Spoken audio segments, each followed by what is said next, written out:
Lecture के दौरान use कर पाएंगे, और हम ऐसा करेंगे कि हम दूसरे की मदद भी कर पाएंगे। तो ये थोड़ा सा रोचक विषय है नाड़ी। आपने, अगर आपको थोड़ा सा ध्यान हो, जो हमारे साथी लोग, सहयोगी लोग सुनते हैं, नाड़ी शब्द को बहुत जनरली आपने आयुर्वेद में सुना होगा। अभी आपकी जितनी जानकारी मुझे होती है, जनरली सभी लोग जानते हैं कि हम आयुर्वेद में नाड़ी परीक्षण होता है। नाड़ी परीक्षण और आयुर्वेद आपको बहुत याद होगा, और आपको थोड़ा सा और याद दिलाऊं, आपको सब पता है, वात पित्त कफ को की स्थिति को शरीर में मेजर करने के लिए आयुर्वेद एक तकनीक का उपयोग करता है जिसे हम नाड़ी परीक्षण कहते हैं। तो this is the tool discovered by the Ayurveda, and they are just diagnostic through the nadi what is the real condition of vata pitta and kapha inside the human body. तो आयुर्वेद इसका उपयोग करता है वात पित्त कफ के को पता लगाने के लिए, और आप और हम सबको संज्ञान है कि शरीर में वात पित्त कफ का असंतुलन रोग को जन्म देता है। तो आयुर्वेद में 8 तरीके के डायग्नोस्टिक टेक्निक है, उनमें से एक डायग्नोस्टिक टेक्निक है जिसको हम नाड़ी परीक्षण कहते हैं। इसीलिए आपने नाड़ी शब्द को आयुर्वेद में सुना होगा। लेकिन आपको जानकर बहुत आश्चर्य होगा कि नाड़ी शब्द योग की उत्पत्ति है, योग में ज्यादा उपयोग में आता है। और योग में आप जब कभी भी किसी भी ग्रंथ को खोलते हैं, योग के किसी भी ग्रंथ को खोलते हैं, जहां से भी योग को आजकल सामान्यतः, आप लोग तो नहीं, सामान्य व्यक्ति योग को आसन, फिजिकल एक्सरसाइजेस, या थोड़ा ब्रीदिंग टेक्निक, थोड़ा प्राणायाम, थोड़ी सी मुद्रा, थोड़ा सा ध्यान तक ही सीमित हो जाता है। लेकिन जब योग के विस्तार को आप देखेंगे तो आपको बड़ा आश्चर्य होगा कि इसमें बहुत सारे गुण रहस्य हैं, और जितने योग के ग्रंथ हैं वो नाड़ियों की चर्चा करते हैं और इनके विषय में विस्तार से लिखते भी हैं। अगर हम हठयोग के ग्रंथों को, जहां से आसन, प्राणायाम, मुद्रा, बंद और षटकर्म की उत्पत्ति होती है, विस्तार से जहां लिखे हुए हैं, उनमें से एक प्रमुख ग्रंथ है घेरंड संहिता, जो महर्षि घेरंड के द्वारा लिखा गया ग्रंथ है। और महर्षि घेरंड ने इसके अंदर योग के 7 अंग बताए। जैसा हम सबको विदित है कि महर्षि पतंजलि योग के 8 अंग को स्वीकार करते हैं, यम, नियम, आसन, प्राणायाम, प्रत्याहार, धारणा, ध्यान और समाधि। वैसे ही महर्षि घेरंड योग के 7 अंगों को स्वीकार करते हैं, और यहां से जो योग शुरू होता है उसे घटस्थ योग भी कहते हैं, कि शरीर को एक घड़ा माना है और उसकी शुद्धि का उपाय करने के लिए इस योग का पालन करना चाहिए। और ये योग की क्रियाएं षटकर्मों से शुरू होती है, यानी क्लीनिंग प्रोसेस से शुरू होती है। अगर आप योग सूत्र को देखेंगे तो यम नियम भी हमारी बाह्य और अभ्यंतर शुद्धि की 2 प्रक्रिया है। द बेसिक रीजन, अगर आप किसी भी स्क्रिप्चर को देखते हैं, they started with purification. Purification होना चाहिए, शुद्धिकरण होना चाहिए। चाहे राजयोग को ले लीजिए, ज्ञान योग को ले लीजिए, भक्ति योग को ले लीजिए, हठ योग को ले लीजिए, दे स्टार्टेड विद प्यूरिफिकेशन। अच्छा, प्यूरिफिकेशन कैसे होगा? अब ये प्रश्न आता है, प्यूरिफिकेशन तो ठीक है, हम तो नहा रहे हैं, धो रहे हैं, ब्रश कर रहे हैं, क्या यही प्यूरिफिकेशन है? तो योग के ग्रंथ कहते हैं नहीं, ये तो स्थूल सामान्य प्यूरिफिकेशन है। अगर आप रियल में अपने आप को प्यूरिफाई करना चाहते हैं, क्लीन करना चाहते हैं, बैलेंस करना चाहते हैं, तो आपके लिए हमारे पास टेक्निक है कि आप अपनी नाड़ियों को फ्री फ्लो कर दो। जो नाड़ियां हैं, अच्छा, नाड़ी शब्द पे एक छोटा सा मैं आपका ध्यान आकर्षित करना चाहता हूं। नाड़ी शब्द को आप आर्टरीज, वेन, इंटेस्टाइन कैसे भी कंसीडर कर सकते हैं, यानी जिसके अंदर कुछ न कुछ फ्लोट होता हो, they are consider as a nadi. मतलब they are only the pipelines. ये पाइपलाइंस हैं जो हमारे अंदर कैरियर का काम करती है, संवहन का काम करती है, परिवहन का काम करती है। ये एक स्थान से दूसरे स्थान तक लेकर जाती है। ये क्या क्या लेकर जाती है? ये रक्त को लेकर जाती है, नर्वस सिस्टम को लेकर जाती है, ये लेकिन मुख्य रूप से योग के अनुसार प्राण ऊर्जा को लेकर जाती है। इसीलिए योग के ग्रंथों ने, घेरंड संहिता कहती है 72,000 नाड़ियां होती है, और शिव संहिता कहती है 1,50,000 नाड़ियां होती है। जितने भी ग्रंथों को आप देखेंगे, नाड़ियों की खूब विस्तार से चर्चा होगी, और उन नाड़ियों के प्यूरिफिकेशन की बात होगी। और आप कभी भी कोई भी क्रिया करेंगे तो उससे पहले नाड़ी शोधन की क्रिया जरूर होगी। जैसे हमारे प्राणायाम का हम जब अभ्यास कराते हैं तो उससे पूर्व नाड़ी शोधन एक क्रिया है, जिसे आप नाड़ी शोधन प्राणायाम के रूप में भी आज जानते हैं। उसका अभ्यास जरूर आपके पास होगा। तो योग के ग्रंथ कहते हैं कि वे नाड़ियों में प्यूरिफिकेशन कर दोगे तो शरीर आपका स्वस्थ रहेगा, मन स्वस्थ रहेगा। चाहे आप शारीरिक रूप से स्वस्थ रहना चाहें, मानसिक रूप से स्वस्थ रहना चाहें, आध्यात्मिक उन्नति करना चाहें, तो भी आपकी नाड़ियों में का शुद्धिकरण आवश्यक है। इसीलिए आप सभी, हम सब लोग परिचित हैं 3 प्रमुख नाड़ियों से, जिन्हें इड़ा, पिंगला और सुषुम्ना नाड़ी कहते हैं। आप सभी, हम सब लोग परिचित हैं, आध्यात्मिक रूप से हम लोग जानते हैं। ये 3 प्रमुख नाड़ियां हैं जो हर जगह, अगर आप संध्या करते हैं, उपासना करते हैं, तो भी इनकी बात होती है। आप योग का अभ्यास करते हैं तो हमेशा इनकी बात होती है। तो ये 2 जो प्रमुख नाड़ियां हमें सामने दिखाई पड़ती हैं, ये 2 प्रमुख नाड़ियां जो हमारी है, राइट नोजल पैसेज, जिसे हम पिंगला नाड़ी कहते हैं। ये सूर्य नाड़ी यानी सूर्य को रिप्रेजेंट करती है शरीर में, इसीलिए ये शरीर के अंदर हीटिंग इफेक्ट देती है, इसीलिए इसे पिंगला नाड़ी कहते हैं। और left nasal passage known as a Ida nadi, ये हमारे अंदर चंद्र को रिप्रेजेंट करती है, शीतलता लाती है। और दोनों नाड़ियां प्लस और माइनस, यानी सूर्य नाड़ी धनात्मक शक्ति को शरीर में लेकर जाती है और चंद्र नाड़ी ऋणात्मक शक्ति को शरीर में संपादित करती है। और इनके ठीक मध्य में एक नाड़ी है जिसे सुषुम्ना नाड़ी कहते हैं, जो न्यूट्रल नाड़ी कहलाती है। आप हम सब लोग परिचित हैं, प्लस माइनस और न्यूट्रल जब तक नहीं होगा तब तक कोई बल्ब नहीं जलेगा। तो ऐसे हमारे अंदर जो शक्ति का संचरण होना है वो प्लस माइनस और न्यूट्रल के साथ होना है। इसीलिए इड़ा, पिंगला और सुषुम्ना के समायोजन को हम से ही हम शक्ति प्राप्त कर पाते हैं। तो हमारे साथ जो बड़ा विशेष जो ये विषय है, ये आज आपके लिए, आपके लिए बड़ा गुड़ विषय है, तो स्पेशलाइज्ड टाइप का लग रहा है। ऐसा नहीं है, ये बिल्कुल हर एक आम आदमी का विषय है। ये कोई स्पेशल योग के प्रोफेसर्स के लिए नहीं है, ये हर आम आदमी की जानकारी के लिए है। और आप, हमारे दोनों नोजल पैसेज 2 शरीर के अंदर भिन्न भिन्न काम को करते हैं। सूर्य नाड़ी शरीर में उष्णता को देती है और चंद्र नाड़ी शरीर में शीतलता को देती है। तो जब कभी आपको डिबेट देना हो, कोई प्रेजेंटेशन करना हो, कोई फिजिकल एक्टिविटी करनी हो, जिम करना हो, तो आपकी सूर्य नाड़ी अगर सक्रिय होगी तो ये सारे काम बहुत आसानी से संपन्न हो जाएंगे। दूसरा, जो दूसरी नाड़ी हमारे पास है वो है चंद्र नाड़ी। जैसा कि नाम के अनुरूप ही हम देखते हैं कि शीतलता को प्रदान करने वाली है, ये हमें शीतलता देती है। तो ये नाड़ी क्या करती है, शरीर में हमारे अंदर शीतलता देती है। तो हमें जब कभी भी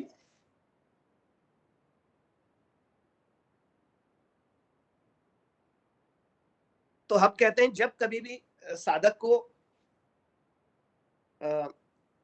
चिंतन करना हो, मनन करना हो, ड्राइंग करनी हो, पेंटिंग करनी हो, तो चंद्र नाड़ी में प्राण शक्ति हो तो आसानी होगी। तो ये 2 नाड़ियां 2 भिन्न भिन्न काम को कर रही हैं। तो इसी प्रकार से आपके शरीर का जितना भी, हमारे शरीर का जितना भी कार्यक्रम है वो इन दोनों नाड़ियों पर निर्भर करता है। तो यानी आप लगा लीजिए कि ये दोनों नाड़ियां हर 1 घंटे के बाद परिवर्तित होती है। हो सकता है कि आपका प्रश्न हो कि सर हम इन्हें कैसे जाने। इसको देखने का बड़ा सरल तरीका है। अगर आपको ये देखना है कि इस समय आपकी कौन सी नाड़ी चल रही है, आप अपने हाथ को अपनी नाक से थोड़ा सा 6 से 8 इंच नीचे रखिए। इस प्रकार से ये हाथ को नीचे रखिए छाती के साथ और जोर से प्रश्वास कीजिए।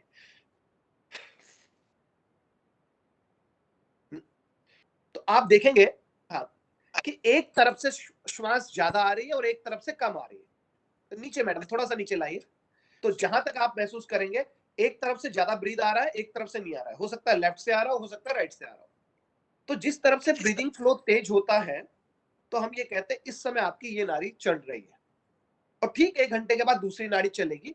लेकिन जब ये दोनों बदलने वाली होती है तो कुछ देर के लिए दोनों एक बराबर हो जाती है, यानी दोनों नाड़ियों से एक बराबर श्वास आता है। बिल्कुल, चाहे आप कितना नीचे लेकर जाए, यहां लेंगे तो आपको बराबर लगेगा, थोड़ा नीचे लाएंगे, जैसे थोड़ा थोड़ा नीचे लाएंगे तो आपको पता लग जाएगा कि आपकी एक ही नाड़ी सक्रिय है। तो जब दोनों से समान श्वास आपको महसूस होता है तो हम कहते हैं अब प्राण शक्ति सुषुम्ना नाड़ी में आ गई है, यानी मध्य नाड़ी में आ गई है, आध्यात्मिक नाड़ी में आ गई है। तो ये प्रक्रिया हमारी चलती रहती है।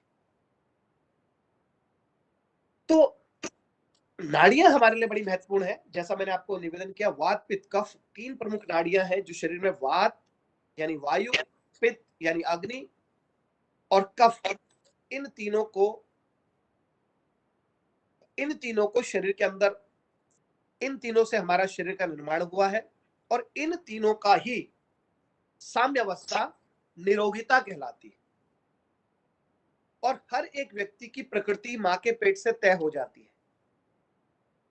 जैसे मैडम आपको मैं देख रहा हूं, तो मैडम आप हैं पित्त कफज प्रकृति की, तो आपका बॉडी टाइप है एसिटिक एंड कफज।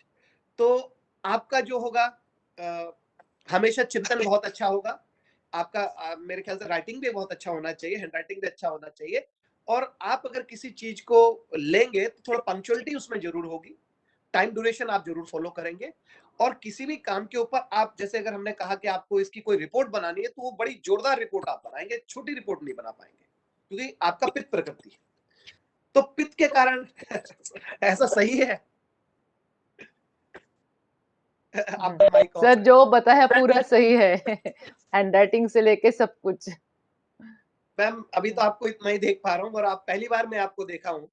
तो अब आप ये देखिए, जब हम आपकी नाड़ी देखेंगे तो आपको पूरा स्कैन कर देंगे, पूरा स्कैन कर देंगे, और ये बता देंगे कि आपको क्या, कहां पर क्या दिक्कत हो सकती है। फिर भी अभी जितना मैं देख पा रहा हूँ, आइस हमेशा आपको प्रोटेक्ट करनी है। चश्मा बहुत पहले लग गया होगा, ये मतलब आजकल का नहीं, तो थोड़ा चश्मे मतलब आइस को प्रोटेक्ट करना पड़ेगा आपको, सर स्किन तो नहीं, सेंसिटिव चश्मा, होगा। चश्मा अभी कोरोना के समय लग गया, तो क्योंकि बहुत सारा वो एफडीपीज या आईसीटी के ऑनलाइन, वर्कशॉप्स हाँ के ऑनलाइन, उसके वजह से तब तक नहीं था। नहीं, बहुत अच्छी बात है। लेकिन आपको स्किन अपनी सेंसिटिव रहेगी आपके हमेशा, बहुत स्किन है, को बहुत ध्यान। बहुत बहुत ज्यादा तो सेंसिटिव है। तो इसीलिए मैं आपको बताया, तो स्किन का एक जो भी होगा, तो स्किन से रिलेटेड आपको कुछ दिक्कत एकदम से हो सकती है। हाइपर एसिडिटी से आपको हमेशा अपने आप को प्रोटेक्ट रखना पड़ेगा। थोड़ा भी इनबैलेंस होंगी तो आइस, टीथ और स्किन, इन पे पहला अटैक होगा। जैसे ही आपका जो विकृति आएगी, तो ये पहला अटैक आपको यही होने वाला है। तो आपके लिए हम लोग कहते हैं कि टी कॉफी आप कम लीजिए, हो सकता है आपको पसंद ज्यादा हो। क्योंकि एक और हमने सिद्धांत बनाया, बड़ा रोचक है, और डिसऑर्डर डिमांड थ्योरी। जैसा रोग होता है वैसा आहार मांगता है। इससे पहले हम ये कह रहे थे कि आपने अधिक आहार खाया, आप मोटे हो गए। हमने कहा नहीं नहीं नहीं भाई, कौन होना मोटा चाह रहा है, आदमी पतला भी होना चाह रहा है। तो डिसऑर्डर इज डिमांडिंग, तो इस पे बहुत लंबा रिसर्च किया, 12 साल। तो एक नया सिद्धांत दिया है हमने, डिसऑर्डर डिमांड। आपका आहार वैसा होगा जैसा रोग शरीर के अंदर होगा। तो इसके लिए भी हम लोग फिर कभी और चर्चा करेंगे। आज तो नाड़ी के बारे में चर्चा करेंगे। तो नाड़ियों में मैं आपको बताऊं कि हमारी तीसरी पीढ़ी इस काम को कर रही है। मेरे दादाजी से, पिताजी से मैं इस काम को कर रहा हूँ, और मेरी पत्नी भी इसी में है। तो हम सब लोग परंपरा में इसी में है, गुरु शिष्य परंपरा से भी इसको सीख रहे हैं। तो मैं जब छोटा था, मुझे करीब 32-33 साल हो गए सिखाते हुए, 33 ईयर्स में कंप्लीट कर रहा हूँ टीचिंग के। तो जब हम छोटे थे तो ऋषिकेश में लोग आते थे, अंग्रेज आते थे, तो कहते थे ठीक है योगा बहुत स्ट्रॉन्ग है, लेकिन इसमें मतलब कोई एकदम से कुछ नहीं होता। जैसे सिर में दर्द हुआ, एक गोली खाई, आराम हो गया, ऐसा कुछ नहीं है योग। योग में ऐसा कुछ नहीं, समय लगता है। हाँ ठीक है, लाभकारी। अब तो बहुत रिसर्च पेपर हो गए, हमने यूनिवर्सिटीज में बहुत चीजें कर ली। पिछले 50 सालों में बहुत सारे धीरे धीरे पेपर्स आए हैं, और करीब से आए हैं रिसर्च पेपर्स आ रहे हैं जो पॉजिटिविटी को बता रहे हैं। लेकिन आदमी अभी भी कहता है हाँ ठीक है, प्राणायाम करने से ब्लड प्रेशर में फर्क होगा, डायबिटीज में फर्क होगा, थोड़ा सा ऐसी सोच रहा है। तो हमारे पास एक चैलेंज था, तो लोग कहते नहीं तुरंत नहीं होता है। हमने कहा नहीं, इससे तुरंत होता है। तो इस तुरंत को करने के लिए हमने अपने ग्रंथों को देखा। जो हमारे ग्रंथ है, गहन संहिता, हठ प्रदीपिका, ये आसनों की चर्चा करते हैं और कहते हैं कि 84 लाख आसन होते हैं। रीमा दरवाजा बंद करो। ये कहते हैं कि 84 लाख आसन होते हैं। रीमा इधर आओ, ये वाली बड़ी लाइट बंद करो बेटा। 84 लाख आसन होते हैं, और लिखने में, लिखते समय सिर्फ, आपको जान के बड़ा आश्चर्य होगा, घेरंट संहिता मात्र 32 आसनों को लिखती है। हठयोग प्रदीपिका मात्र 15 आसन को लिखती है। और योग सूत्र सिर्फ आसन की परिभाषा को लिखता है, आसनों के बारे में कोई और चर्चा नहीं करता। तो ये बड़ा आश्चर्य हो जाता है कि भाई ये कह रहे हैं 84 लाख आसन, रिटर्न मटेरियल में 84,000 भी नहीं है, 840 भी नहीं है, सिर्फ 84 आसन हमें मिलते हैं। तो ये भी एक दिमाग में हमेशा प्रश्न रहता था, ऐसा क्यों है? क्योंकि हमारे ऋषि विशेष थे, वैज्ञानिक हैं, उन्होंने बहुत विज्ञान का अध्ययन किया, अध्यात्म का अध्ययन किया, तब जाके इन चीजों का आविष्कार किया। तो हमने ये देखा, अपने रिसर्च से, कि देखिए आसन ये इसलिए कम है क्योंकि हर आसन एक विशेष नाड़ी के ऊपर दबाव डालता है। और आपकी जानकारी के लिए, आप सभी लोग करते हैं, सबको पता है, एक वज्रासन है, आप सभी लोग जानते हैं, भोजन के बाद हम लोग करते हैं, सारे हमारे मित्र जानते हैं, आप परंपरा में, कि घुटनों को फोल्ड करके हम बैठ जाते हैं, एड़ियों से एनस के पास प्रेशर बनाते हैं। तो वज्रासन का नाम वज्रासन इसलिए नहीं है कि वो हमारे डाइजेस्टिव सिस्टम को इंद्र के वज्र के समान ताकतवर बनाता है, शक्तिशाली बनाता है, ये तो उसका एक लाभ है। वज्रासन का नाम वज्रासन इसलिए है कि गुदा द्वार के बाईं ओर, एनस के बाईं ओर व्रजा नाड़ी होती है, और हमारी एड़ी व्रजा नाड़ी को दबाती है, जो हमारी अपान वायु को, जैसा हमें पता है कि 5 प्रकार की वायु हमारे पास है, प्राण, अपान, उदान, व्यान और समान। तो अपान वायु का काम है मल मूत्र का निष्कासन करना, गर्भ को बाहर की तरफ फेंकना, टॉक्सिन्स को बाहर की तरफ फेंकने का काम है, यानी ये नीचे की तरफ प्रेशर लगाता है। तो अपान वायु को प्रभावित करके हमारे मेटाबॉलिज्म को स्ट्रांग करने का काम करता है, इसीलिए इस आसन का नाम वज्रासन है। तो हम उसके लाभ के से उस आसन को जानते हैं। वस्तु स्थिति बिल्कुल विपरीत है, आसन नाड़ी के नाम से जाना जा रहा है।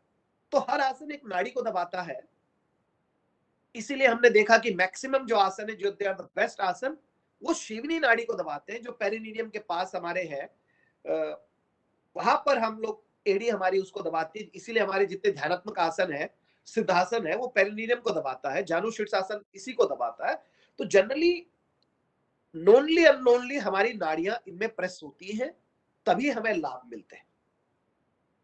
तो ये हमारी वैदिक परंपरा है, इसमें इसीलिए हमारे आसनों की सीमित संख्या है और वो विशेष क्रम भी है। तो या तो ये आसन नाड़ी को दबा रहे हैं, और उदाहरण के लिए अगर आपको नाड़ी नहीं दबा रहे हैं, तो आपने देखा ये स्टमक के ऊपर प्रेशर दे रहे होंगे, पेट के ऊपर, यानी आसन क्या है, आगे झुकने वाले, पीछे झुकने वाले, ट्विस्ट करने वाले। तो आदमी कहता है स्पाइन फ्लेक्सिबिलिटी में, नहीं नहीं नहीं, ये जो आसन है, ये हमारे या तो कंद योनि स्थान को दबाते हैं। कंद योनि स्थान आप सबको संज्ञान दूं, नाभि से 4 अंगुल का जो स्थान है, नाभि से 4 अंगुल का स्थान, ये कहलाता है कंद योनि स्थान। कंद कहते हैं रूट्स, योनि योनि कहते हैं उत्पत्ति करने वाली, यानी सारी नाड़ियों का उत्पत्ति करने वाला स्थान, इसीलिए ये कहलाता है कंद योनि स्थान। तो कंद योनि से हमारी 72,000 नाड़ियां निकल के पूरे शरीर में जाती हैं। तो आपने देखा होगा मंडूकासन, कूर्मासन, पश्चिमोत्तानासन, चक्रासन, जो भी, ये स्टमक के पास कंद को दबा रहे हैं। तो यहां से हमारी 72,000 नाड़ियां निकल के पूरे शरीर में जा रही है, इसीलिए इसको मणिपुर चक्र के नाम से भी इस स्थान को जानते हैं, और यहीं से हमारा सारा का सारा काम चलता है। और अगर आप हमारी महाराष्ट्र की परंपरा में, अगर आप सभी लोग जानते हैं, अगर होठ फट रहे हो तो नाभि में तेल लगाइए और आपके होठ ठीक हो जाते हैं। तो आप कंद को जैसे हम पौधे की जड़ को नरिश करते हैं, पूरा शरीर पोषित होता है, तो वैसे ही जब हम कंद को नरिश करते हैं, कंद को ठीक रखते हैं, तो पूरा शरीर का पोषण होता है। तो कंद योनि स्थान बड़ा महत्वपूर्ण स्थान है, और इसके लिए वैज्ञानिक रूप से भी हम कहते थे कि कंद ही सब कुछ है। बोले कैसे सब कुछ है? जब बच्चा माँ के पेट में होता है तो अमेरिकल कॉर्ड से कनेक्टेड होता है, नाभि उसकी जुड़ी होती है, और उसका पूरा नरिशमेंट 10 माह का, जो पूरा 10 महीने का गर्भकाल है, 9 महीने का नहीं होता, 10 महीने का गर्भकाल बेबी आ जाता है। तो फिर आप देखेंगे, this is according to the Ayurveda and yogic science, 10 महीने पूरे हैं। अगर आप हमारे षोडश संस्कार करके फोन मत कर, तो भी हमारा ये गर्भकाल तभी पूरा होता है। तो अमेरिकल कॉर्ड को हम सेपरेट करते हैं, तब हम बच्चे को बाहर निकालते हैं। तो यानी उसका पूरा नरिशमेंट बॉडी के अंदर कौन कर रहा है? ये विशेष नाड़ी, जिसे विज्ञान अमेरिकल कॉर्ड कहता है, लेकिन कंद से कंद जुड़ा है, नाभि से नाभि जुड़ी है। Then we separated and the baby come out and they started surviving again through the specific area known as a kand. तो कंद बड़ा महत्वपूर्ण है। और आपने सुना भी होगा, देखा भी होगा कि पेट सारी बीमारियों की जड़ है। तो पेट को, कुछ ऑर्गन को नहीं लीजिए आप, this is because of your कंद योनि स्थान। आप अपनी कंद को के कारण रोगग्रस्त हो रहे हैं। अगर आप ये देखेंगे कि अगर आप अपने एनाटॉमिकली पूरे अपर बॉडी को देखेंगे, तो क्लेविकल, रिबकेज के बाद नीचे अपने पास कोई मसल नहीं है, पेट में कोई हड्डी नहीं होती है, वहां पर होती है मांसपेशियां। तो यानी रिबकेज के बाद पूरा रेक्टस एब्डोमेन मसल है, पूरी पेट की मांसपेशियां हैं। अगर आप थोड़ी लापरवाही करेंगे तुरंत पेट बाहर आ जाएगा और फिर आपको gas formation, gastric, hernia, constipation कुछ भी होता चला जाएगा। लेकिन अगर आप पेट को एक्टिवेट करेंगे, यानी उसमें ब्लड फ्लो को बैलेंस करते रहेंगे, उसको स्ट्रेंथन करते रहेंगे, आपका शरीर बिल्कुल सुदृढ़ रहेगा, स्वस्थ रहेगा। तो ये बेसिक फंडामेंटल हमारे पास था और वही समस्या जिससे हमने शुरू किया था कि योग जल्दी इफेक्ट करता है।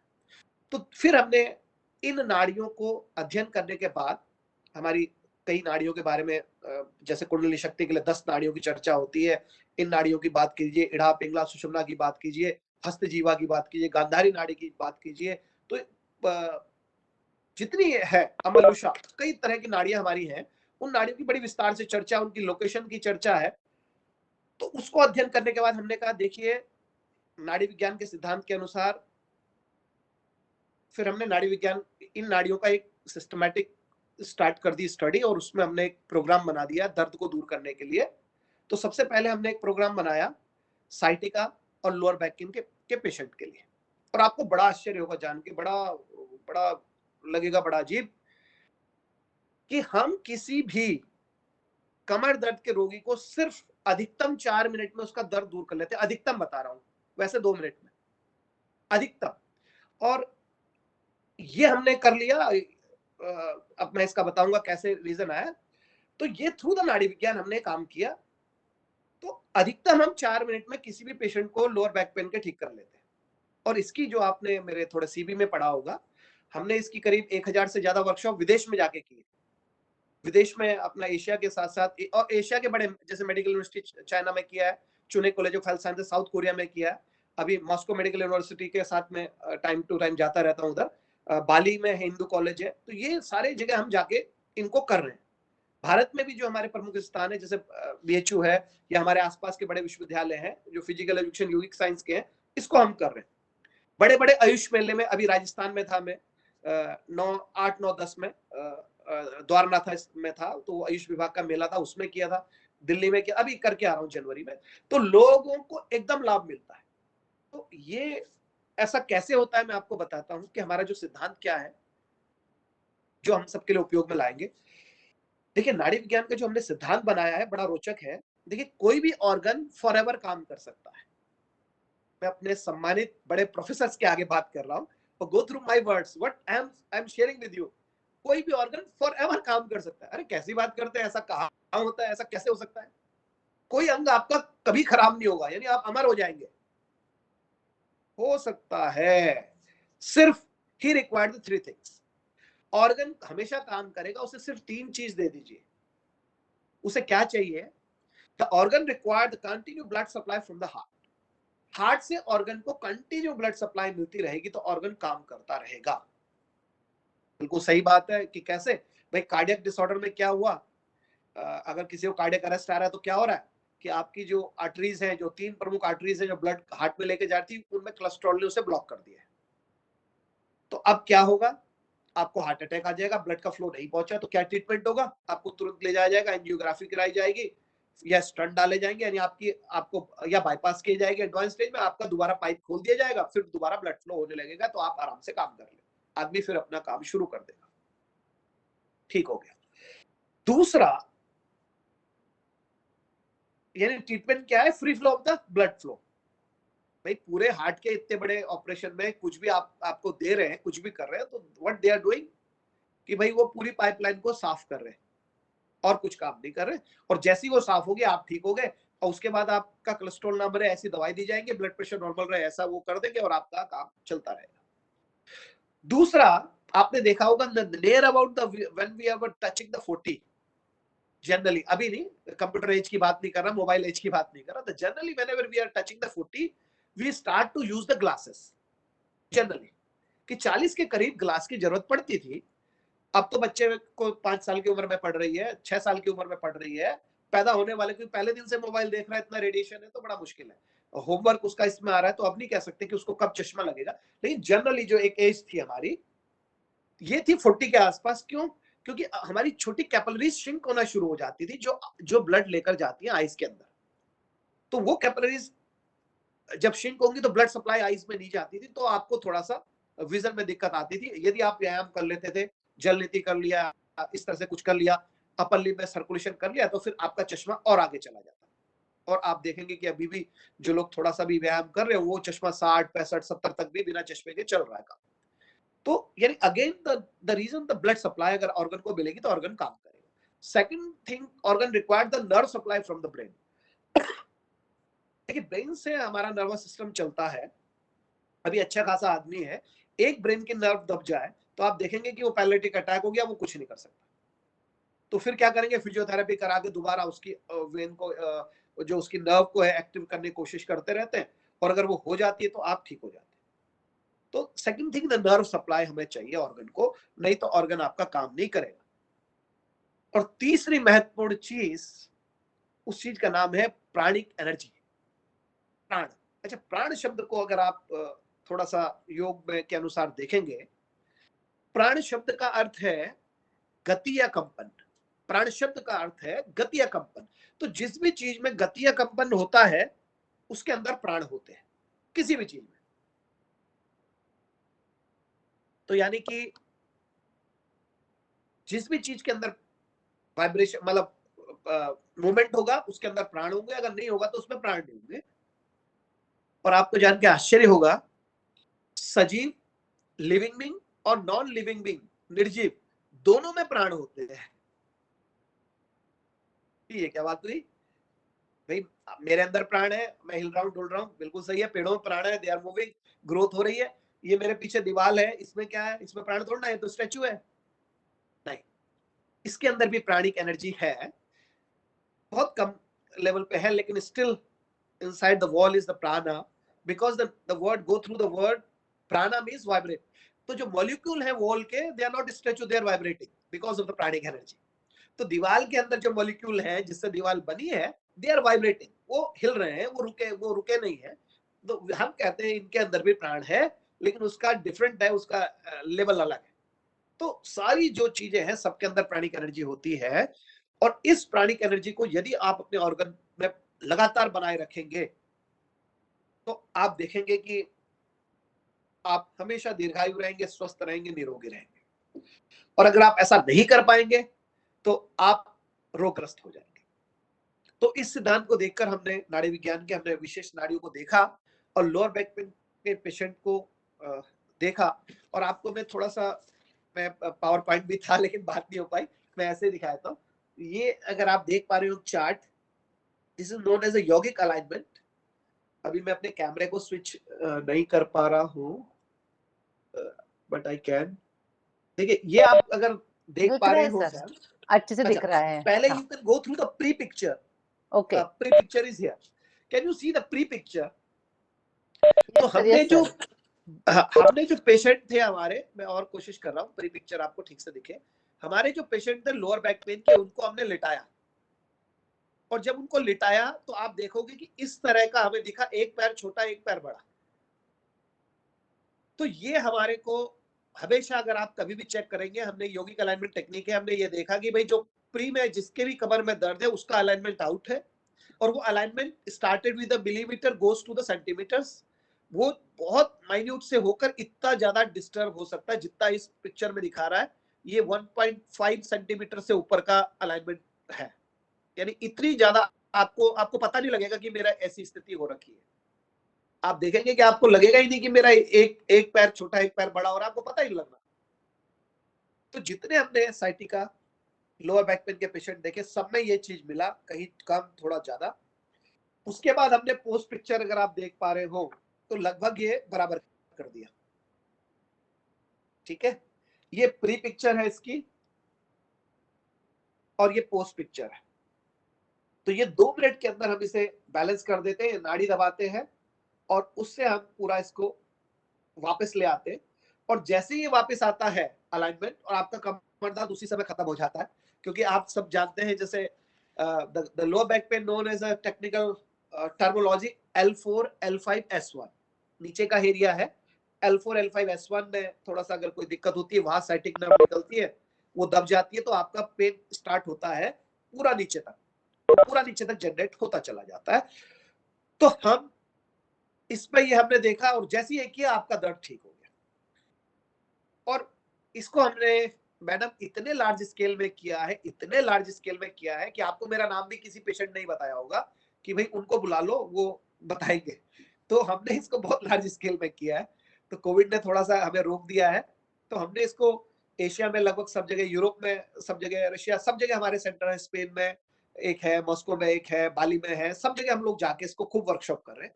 तो ये इतनी बेनिफिशियल वर्कशॉप है कि आदमी को कोई ऑपरेट नहीं कराना, कुछ नहीं करना, आना है, अलाइनमेंट कर देते हैं और ठीक हो जाता है। अच्छा, अलाइनमेंट का एक एक वो बोलते हैं ऐसा हुआ क्यों होगा, ऐसा होता क्यों है? क्योंकि एज ए प्रोफेसर आ यार ऐसा हुआ क्यों?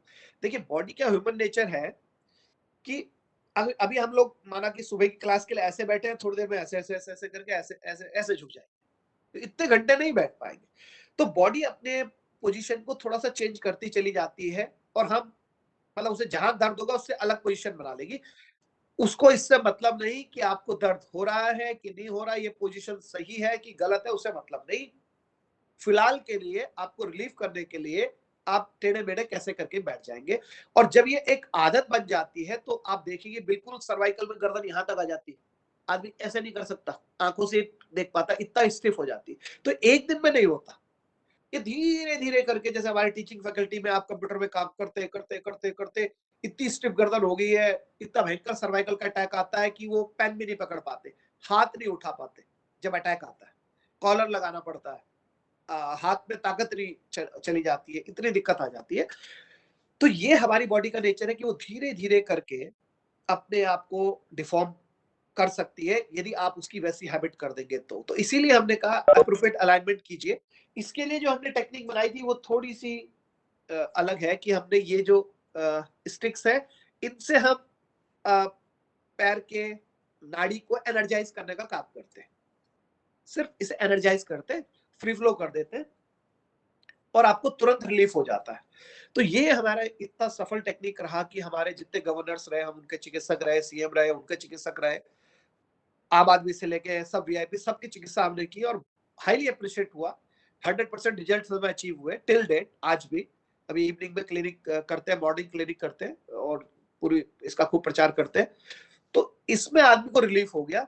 लेकिन आपके लिए जो मैं स्पेशली, क्योंकि आप लोग स्कॉलर्स हैं, हमारे मेरे सहयोगी आप लोग हैं, तो आपका जो समस्या है, हम सब लोगों के टीचिंग स्टाफ में cervical spondylitis, lumbar spondylitis, lower back pain, female का varicose veins, gastric, hyperacidity और कॉन्स्टिपेशन, ये बेसिक, सबसे बेसिक दिक्कत हमारे सारे स्टाफ के साथ है। लंबे समय तक खड़ा रहता है, टाइम से खाना नहीं खाते हैं, फिर चाय मंगा ली, फिर एक समोसा खा लिया ऑफिस में बैठे बैठे, फिर एक और चाय मंगा ली, उससे फिर एसिडिटी बढ़ जाती है।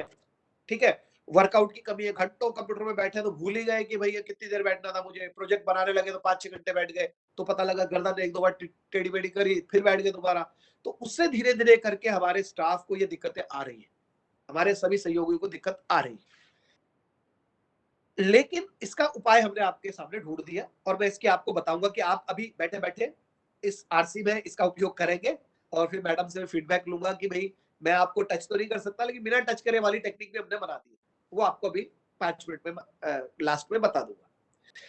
इससे इंटरेस्टिंग मैडम, मैं आपको जो बात शेयर करने वाला हूं वो आपको बहुत आश्चर्यचकित करेगी। देखिए, काम हमने स्टार्ट किया था कि हम लोग परंपरागत लोग थे, और हमारे पास लोग बड़े विश्वास के साथ आते थे। ऋषिकेश है, इतना बड़ा योग का केंद्र है, और यहाँ जाकर हमें योग सीखना है, सबका एक ड्रीम होता है ऋषिकेश में ही होनी चाहिए ट्रेनिंग, और जल्दी कोई रिजल्ट आ जाए। तो जल्दी रिजल्ट हमने ले लिया, और हम बहुत खुश हो गए कि भाई देखो सब लोग ठीक हो जाते हैं। यूरोप में मुझे बुल्गारिया वगैरह में मैजिकल योगी नाम दे दिया, मैजिकल योगी आ गए हैं जी, मैजिक करते हैं। हमने, ये विज्ञान है, मैजिक की कोई बात नहीं है, इसको आप करेंगे तो लाभ मिलेगा। लेकिन इसका जो दूसरा पक्ष है वो बड़ा इंटरेस्टिंग है। एज ए प्रोफेसर आप सभी लोगों को बड़ा मजा आएगा। तो ये करते करते हमने खूब वर्कशॉप कर लिया, खूब अप्रिशिएट हो गया, पूरी दुनिया घूम लिए, अच्छा काम हो रहा है, हम भी खुश हो गए, लोग भी ठीक हो रहे हैं। फिर हमने टेनिस एल्बो को ठीक करना शुरू किया, उसको भी कर लिया। अब एक दिन की बात है कि मेरी वाइफ ने मेरे को एक दिन कहा कि आपने एक बात नोट करी? जी, क्या नोट करना है भाई, सब बढ़िया चल रहा है। बोला, हमारे जो पेशेंट मेरे आते हैं, जो मैं आपको वो फीमेल प्रॉब्लम पे बात करती है, इसके बाद उसका लेक्चर है इसके बाद उसका लेक्चर होगा। तो हो सकता है वो क्या बोलेगी मुझे नहीं पता। उसका फीमेल के ऊपर काम है, तो हम लोग 2 अलग-अलग तरह से काम करते हैं। तो बोला कि मेरे जो पेशेंट मैंने आपको दिए थे, उनमें एक सिमिलैरिटी मैं देख रही हूँ। भाई क्या सिमिलैरिटी है? बोले जो भी मेरे पेशेंट जिनको भी lower back pen, severe lower back pen 8 साल से ज्यादा था, उनमें एक बात कॉमन है, उनका यूट्रस रिमूव हो गया। ये क्या बात हुई भाई? कि ये देखो जी, आप कागज देखो सारे।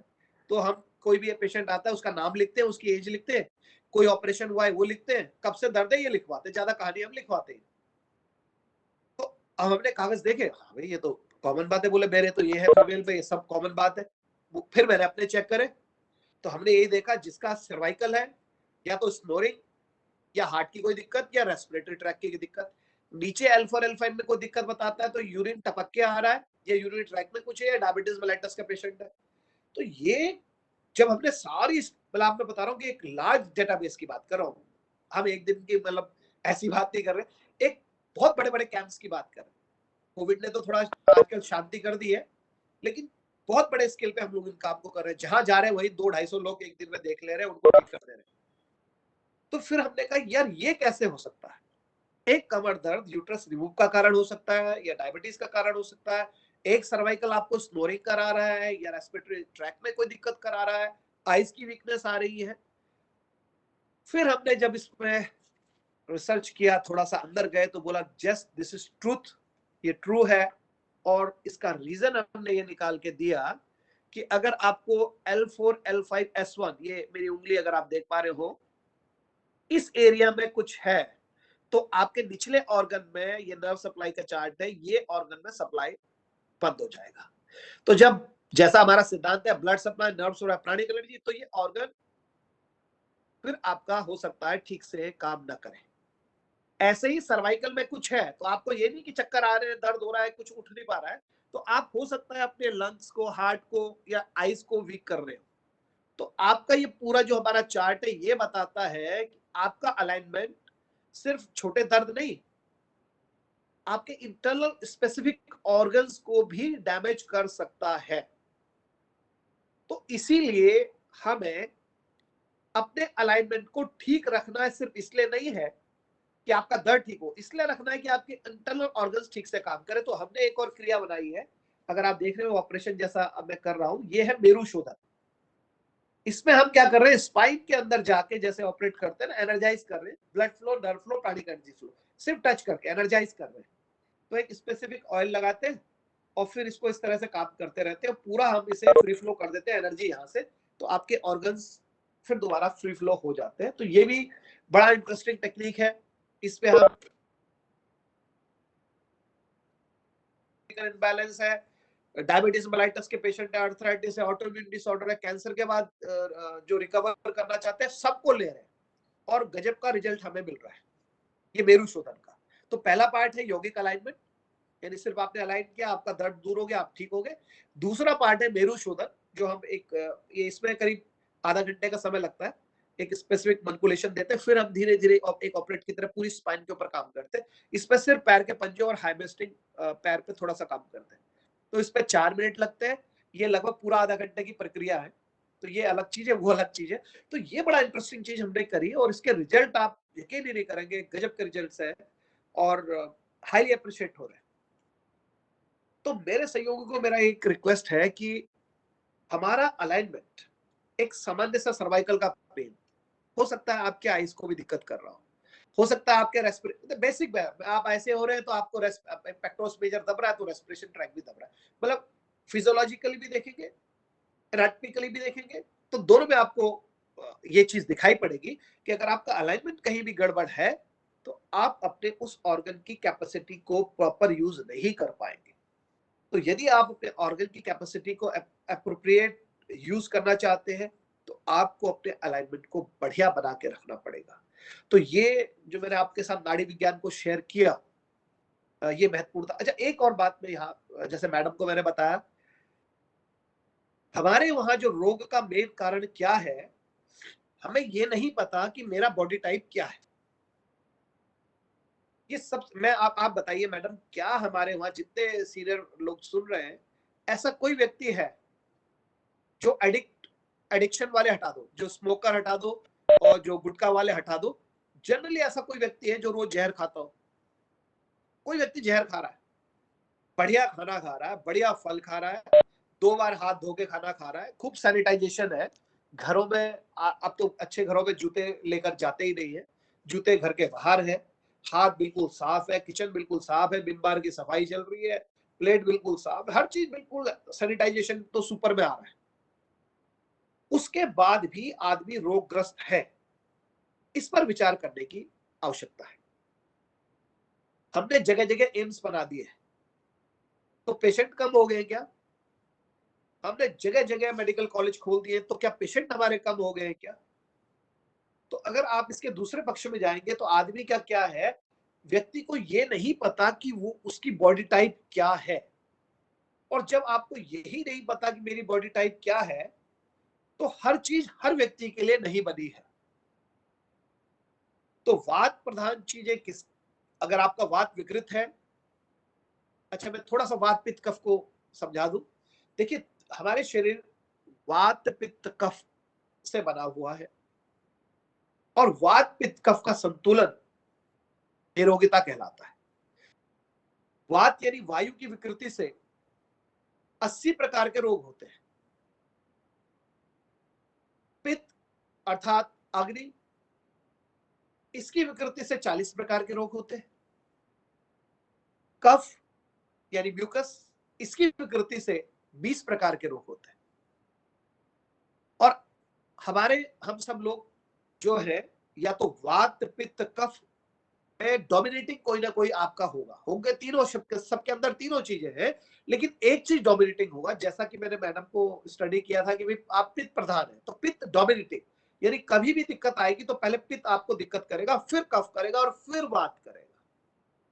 तो यानी हमारी बॉडी टाइप, या तो एक सिंगल बॉडी टाइप होना बड़ा मुश्किल होता है, लेकिन इनकी साम्य अवस्था होनी चाहिए।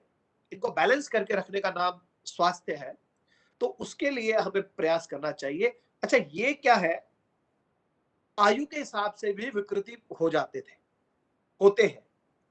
उदाहरण के लिए बाल्यावस्था में जब बच्चा होता है छोटा, तो उसमें कफ विकृत होता है।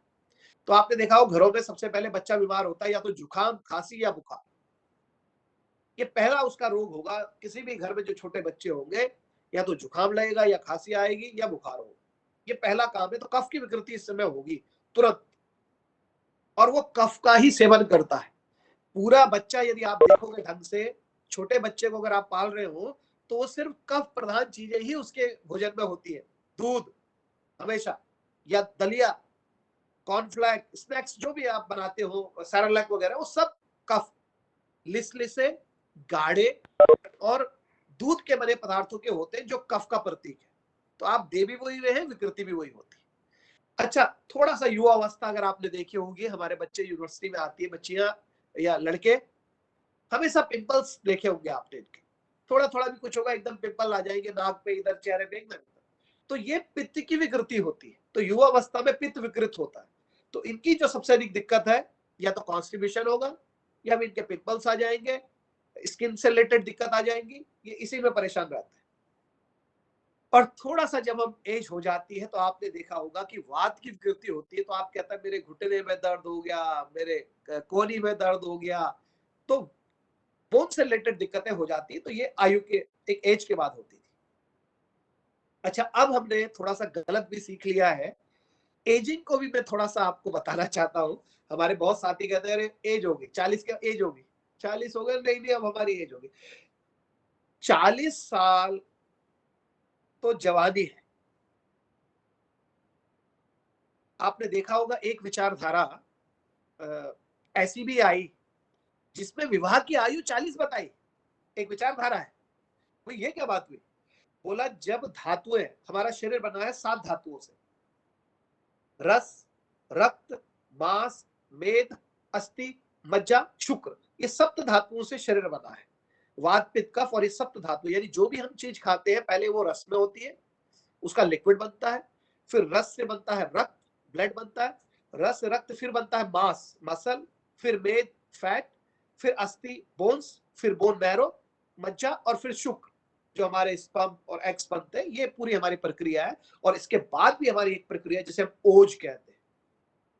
तो ये सप्त धातुएं ऐसी संकल्पना है कि ये पुष्ट होती है 40 साल तक। आप समझ रहे हैं? यानी ये परिपक्वता को लेती है 40 साल तक। एक विचारधारा ये भी है। तो 40 साल तक आपकी रस, रक्त, मांस, अस्थि, मज्जा, शुक्र अपनी पूर्णता को प्राप्त करती है।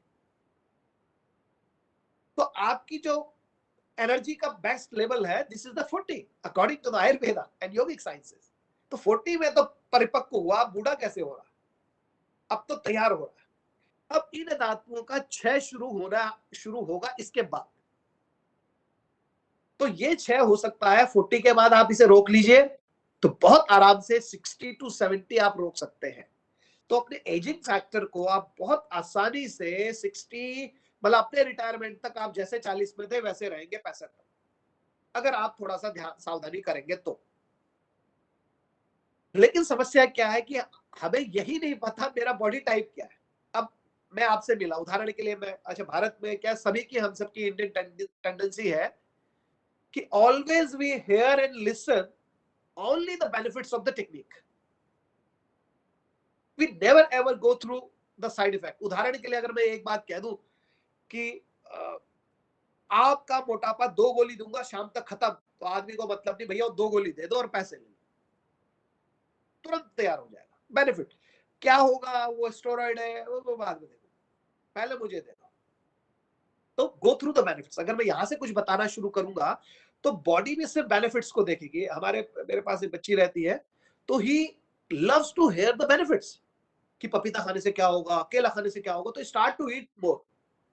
तो बच्चा ज्यादा खा ले रहा है, अब पेट में गैस हो जा रही है, कब्ज हो जा रही है, मुंह में छाले हो जा रहे हैं। वो समझ ही नहीं रहा कि भाई he loves only the benefits, कि इससे कुछ मिल रहा है। तो आज इससे खा, जब whenever I come she asked me कि इसे खाने से क्या होगा, इसे अरे भाई तुम्हारा बॉडी टाइप क्या है बेटा, ये तो पूछ ले। But she loves to eat, कि भाई ये खा रहे हैं तो इसमें जरूर कोई ऐसी चीज होगी जिससे मुझे भी बहुत ताकत आने वाली है। तो इज द चाइल्ड क्यूरियोसिटी कि भाई हाँ कुछ चमत्कार हो जाएगा। और इसके बाद तो, और उससे क्या उल्टा इफेक्ट हो गया, मुंह में छाले हो रहे हैं, पेट में एसिड बन रहा है, क्योंकि वो सारी गर्म चीजें हो रही है, पित्त प्रधान शरीर था और ले लिया और एसिडिक हो गया।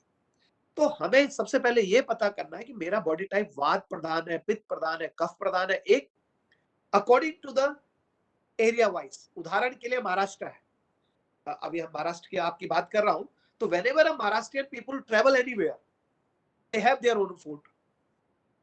वो हमारे वहां आते हैं, नैनीताल आएंगे, पहाड़ आएंगे, तो वो अपना जरूर लेकर आएंगे कुछ बढ़िया मिर्च वाला सामान, क्योंकि दे लव्स उसको थोड़ा सा कुछ चटपटा जरूर चाहिए। तो मैं जब कभी हमारे स्पाइसी, आरती स्पाइसी। स्पाइसी आते नहीं, वो कहता गुरु जी मजा नहीं आ रहा, अपना लेकर आए हो। तो वो घूमने के पर्पज से आते थे academic staff college, they start love spice, तो then they suffer with hyper acidity कि भाई आपका एसिड था और एसिड खा रहे और एसिड इंक्रीज होगा। तो this is the reason we started to say कि disorder is demanding. They are the learned people, they're not GRF PhD people, but still the disorder demand, this is the reason they are carrying the disorder with him. वो अच्छी चीज भी उनके लिए खराब हो गई है। तो हमारा जो बॉडी टाइप है उसके अनुसार हमें आहार लेना है। तो ये अगर हमें पता लग जाए कि मेरा बॉडी टाइप क्या है, तो मेरा पित्त प्रधान है तो मैं खट्टी चीजें, गरम मसाले और स्पाइसेस कम लूं, टी कॉफी कम लूं, गरम चीजें कम लूं। मैं इसके इसके ठीक विपरीत नारियल पानी ले लूं, लेमन वाटर ले लूं। लेमन खट्टा नहीं होता है, मतलब लेमन एल्कलाइन है, तो ये आपको ध्यान देना। खीरा ले लूं, टमाटर ले लूं, तो एल्कलाइन मुझे लेना है। अब मैं ले रहा हूं एसिडिक चीजें, तो मेरा डिसऑर्डर कभी ठीक नहीं होगा। मैं कफ प्रधान हूं, मुझे पता है कि मैं थोड़ा सा भी कफ, मतलब लिसलिस चीजें हैं, तो मैं आलू छोड़ दूं, मीठा छोड़ दूं, तो चॉकलेट छोड़ दूं, तो आप देखेंगे कहीं ना कहीं से वो इनटेक ऑफ एक्सेस कैलोरी हो ही रही है। वो कहीं ना कहीं मीठा जरूर खाएंगे, भैया बिना मीठे के हमारा खाना पूरा नहीं होता, हमें मीठा लाके दो। तो they are suffering with a coughing problem, उन्हें वहां दिक्कत आई। वात प्रधान ऐसे व्यक्ति होते हैं, वो ड्राई ड्राई खाना चाहते हैं, खाना थोड़ा ड्राई सा खाएंगे, कोई लिक्विड नहीं करेंगे, इंटेक ऑफ वाटर नहीं लेंगे तो स्किन थोड़ी सी ड्राई रहेगी, फाइबर नहीं लेंगे, सैलेड कम लेंगे, तो वो आपको देखेंगे कि आपको कॉन्स्टिपेशन के पेशेंट होते चले जाएंगे, बोन से रिलेटेड दिक्कतें आती चली जाएंगी और वीक होते चले जाएंगे, वेट भी उनका शिफ्ट नहीं होता है, लगभग एक जैसा बना रहेगा। तो ये हमें पता लग जाए कि मेरा वात पित्त कफ में से क्या इम्बैलेंस है, तो मैं बहुत आसानी से इन सारे रोग से बच सकता हूं। तो टीचिंग फैकल्टी में मैं स्पेशली हमारे प्रोफेसर से रिक्वेस्ट करता हूं कि whenever we are doing our work, कोई प्रोजेक्ट करते हैं, कभी टीच करते हैं, तो वी फॉरगॉट, भूल जाते हैं, अरे कितने घंटे हो गए बैठे बैठे, भाई आधे पौने घंटे के बाद आप एक चक्कर लगा के दोबारा बैठिए। दूसरा, अच्छा वो सोच रहे हैं तो एक चाय पी, फिर दूसरी चाय पी, फिर तीसरी चाय पी ली, कि चिंतन चल रहा है, पता ही नहीं कि मैं 3-4 चाय पी चुका हूँ। फिर खाना नहीं खाया, खाना ठंडा हो गया, अरे खाना रहने दो, फिर घर में जाके खाऊंगा, लाओ एक समोसा ही खिला दो। तो वहां भी वो चीजें न्यूट्रिशियस नहीं हो रही है। और दूसरा, हमें कभी कभी ये भी लगता है, जनरली जैसे मैं नए बच्चों से बात करता हूँ, पुराने लोगों से तो उतना नहीं कहता, तो नए जो लोग लगे दे फील, यार खाना कौन ले जाएगा यूनिवर्सिटी में, है ये तो नीचे का स्टाफ ले जाता है, प्रोफेसर थोड़ा खाना कैरी करेगा। तो ये भी एक सोच हमारे वहां जो गड़बड़ हो गई है नए बच्चों की, वो they are not carrying the tiffins. उससे क्या है, फिर हाइपर एसिडिटी हो रही, टाइम पे खाना नहीं खा रहा। तो we are carrying the laptop of Apple, mobile of Apple, but we are not carrying the Apple.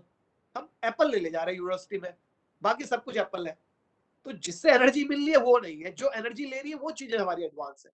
तो हमें ये देखना है, इनटेक ऑफ वाटर, मेरा पानी पूरा हो जाए बजाय चाय के, मेरा कोई फ्रूट्स ऐसा आ जाए टाइम टू टाइम, और मैं बार बार ना खाऊं, एक सिस्टमेटिक टाइम में खाऊं, एप्रोप्रिएट टाइम में खाऊं। ये अगर मैं कर लूंगा तो मैं, आप यकीन नहीं करेंगे, आपको कोई भी रोग होगा ही नहीं। तो ये नाड़ी विज्ञान कहता है कि आप अपने ब्लड फ्लो, नर्व फ्लो और प्राणिक एनर्जी फ्लो को बैलेंस कर लीजिए, अपनी बॉडी को एप्रोप्रिएट अलाइनमेंट में डाल लीजिए, आप बिल्कुल ठीक रहेंगे। तो अब मैं आपको इसके अगले चैप्टर की तरफ लेकर जा रहा हूं, जो जैसा मैंने आपको रिक्वेस्ट किया था कि ये हम सब लोगों के लिए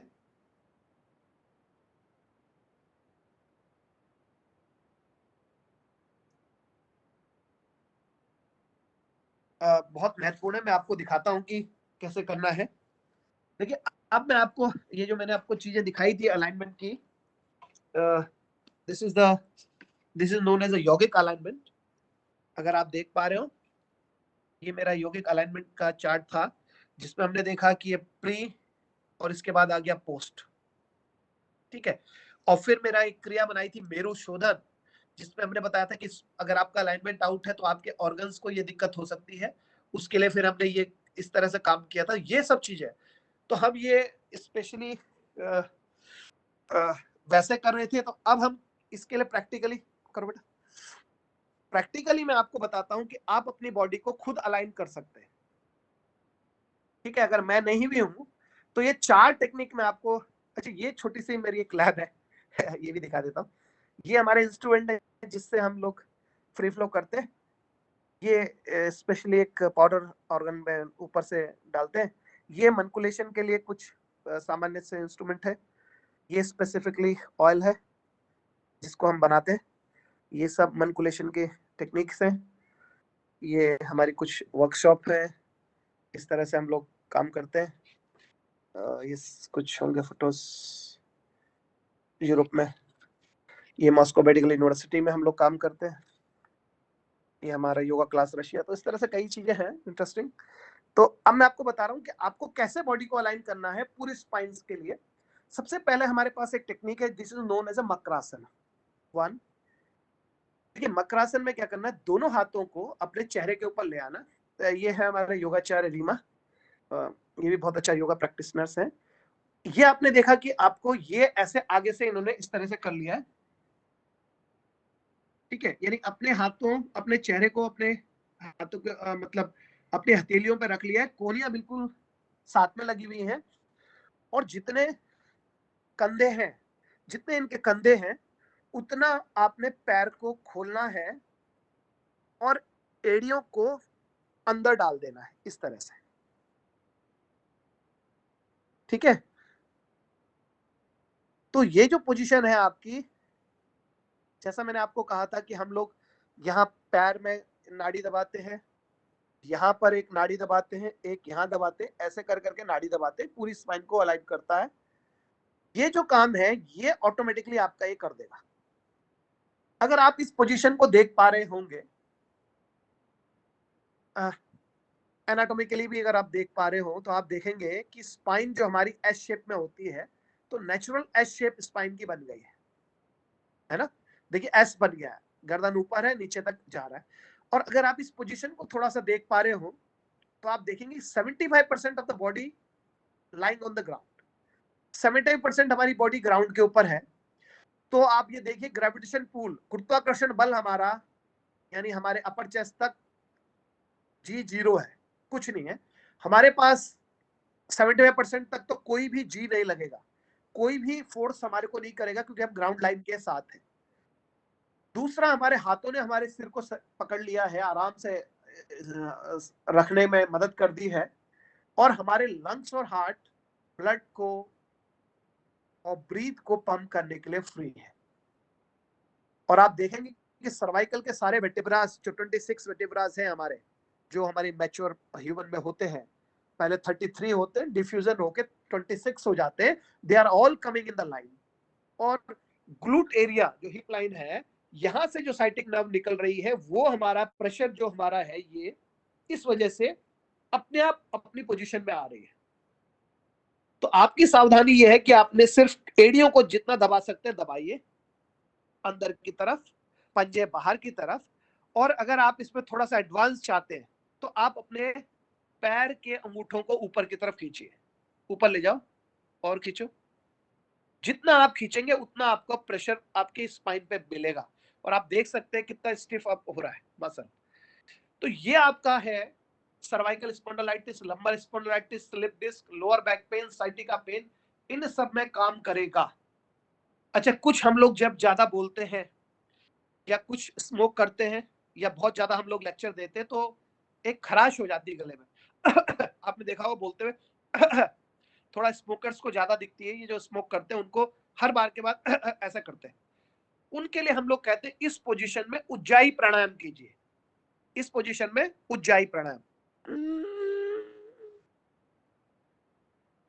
तो जैसे जैसे आप करते हैं, तो बॉडी से आपकी खराश कम हो जाती है और आपको कोई दिक्कत नहीं होती, आपका बिल्कुल थ्रोट क्लियर हो जाता है, आपको आराम मिलता है। ठीक है, तो ये आपने पहला अभ्यास करना है। कोई भी बीमारी हो आप इसे करिए कमर से रिलेटेड, तो आपकी बॉडी स्वतः ही अलाइनमेंट में आ जाएगी। ये हमारा मकरासन है, इसके 8 वेरिएशन है, लेकिन हमने ये वाला जो अपना बनाया है, this is known as alignment makarasana. ये अलाइनमेंट वाला मकरासन है, इसको हमने बॉडी को अलाइन करने के लिए बनाया। इसके बाद आप अपनी बॉडी को अलाइन करने के लिए दूसरा महत्वपूर्ण आसन करेंगे, वो है भुजंगासन। दोनों पैरों की एड़ियों को मुलाइए, दोनों हाथों को छाती के साथ रखिए जमीन के ऊपर, चेहरा जमीन के ऊपर, जमीन पे रखिए चेहरा। देखिए पैर मिलाने हैं, हथेलियां छाती के साथ। और अब गहरी सांस लेके नाभि तक उठना है, सिर्फ नाभि तक। 1, नाभि जमीन के ऊपर, पूरी छाती उठाइए। अच्छा, आपने इसे कई बार किया होगा, लेकिन लाभ नहीं मिला होगा। देखिए लाभ इसमें क्यों नहीं मिलता, अगर आप इसमें पैर को खोल देंगे,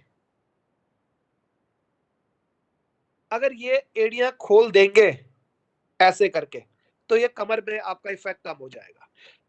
एड़ियां मिला के रखनी है, एक। दूसरा, कोहनियों को अंडर द आर्म पिट रखना है, पूरा दबा के रखना है। और कोहनियों को खोलना नहीं है, ऐसे ऐसे नहीं करना, अंदर, जितना अंदर आप रख सकते हैं। तो जितना अंदर आप रखेंगे उतना आपका लोअर बैक एक्टिवेट होगा। तो ये जो स्थिति आपकी है, ये आपकी sciatica, lower back pen, cervical spondylitis, lumbar spondylitis, सब में काम आएगा और बॉडी को नेचुरली अलाइन करेगा। 2 डाउन, एक बार और, 3 ब्रीथ इन, श्वास भरते हुए धीरे धीरे उठना है, कोहनियां अंदर, नाभि और थोड़ा सा उठो, और नाभि नाभि जमीन में लगी रहनी चाहिए। आप इसको स्पेशली ध्यान रखिए। हमने कई प्रकार के भुजंगासन आप लोग करते हैं, लेकिन मैं जो आपको रिक्वेस्ट कर रहा हूं, ये आपको ऐसे ही करना है, नहीं तो आपकी नाड़ी एक्टिवेट नहीं होगी। 2 डाउन, तीसरा अभ्यास आपका है शलभ आसन। दोनों हाथों को थाइस के अंदर डाल दीजिए और गहरी सांस लेते हुए, देखिए बिल्कुल जहां पैर मिला के रखो, एक पैर को, हाँ नस चढ़ जाती कभी, एक पैर को उठाइए, 1, बस जमीन से 6 इंच ऊपर, और अंगूठा खींचा हुआ, जितना आप अंगूठा खींचेंगे उतना अच्छा है। ये स्थिति आपकी शलभासन की है।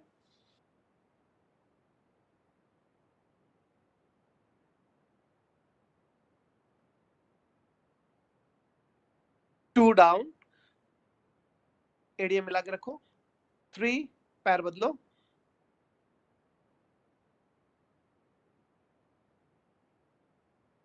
4 डाउन, पैर बदलो। 5,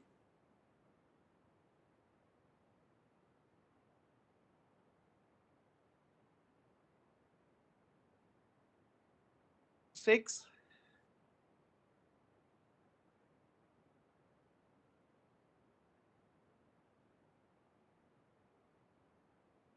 वापस रिलैक्स। ये आपका है शलभासन। तो ये आपको पूरा साइटिका में मदद करेगा, अच्छा वेरिकोज में भी मदद करेगा, एड़ियों में दर्द में भी मदद करेगा, और ये आपको जो स्टिफनेस हो जाती है, मॉर्निंग स्टिफनेस हो जाती है, उसमें भी बहुत बढ़िया चीज है। इसके बाद आप करेंगे सेतुबंध आसन। धीरे से टर्न हो जाएंगे,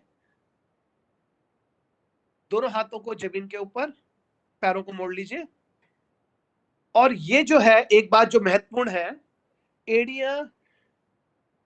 एड़ियों से हाथ की दूरी 4 उंगल, और मिलाओ पैर, पास लाओ और लाओ दोनों पैर, हाँ, और ये थोड़ा सा खुले हुए, ये 4 उंगल आपने रखना है, प्लीज ये ध्यान रखना, 4 उंगल का गैप रखना है, ना इससे ज्यादा ना इससे कम, ठीक है। और ये थोड़ा सा खोल के रखने हैं आपने, घुटने खुले हुए, ये स्थिति हमारी है। अब बहुत धीरे से गहरी सांस लेके कमर को उठाएंगे। 1, जितना उठा सकते,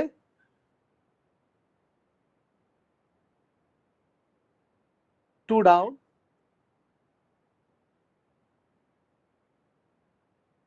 3,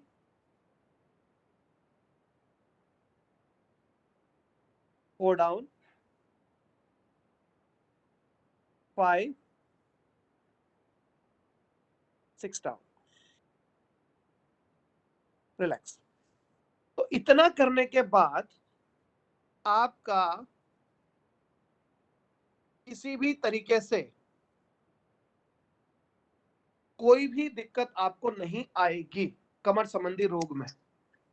इतना अगर आपने कर दिया तो आप अपनी पूरी बॉडी को अलाइन कर पाएंगे बहुत आसानी से, और कोई भी कमर संबंधी रोग आपको नहीं होगा अगर आप इतना कर लेंगे।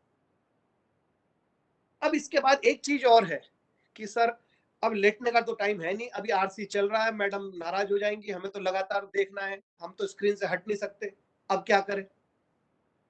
तो भैया इस स्थिति में भी ना कोट उतारूंगा ना मैं लेटूंगा, अब मुझे कुछ बता दो। तो हमने इसके लिए भी एक बहुत अच्छी चीज बनाई है, उसका नाम है अपर लिम्ब के लिए, सर्वाइकल के लिए बहुत ही बढ़िया।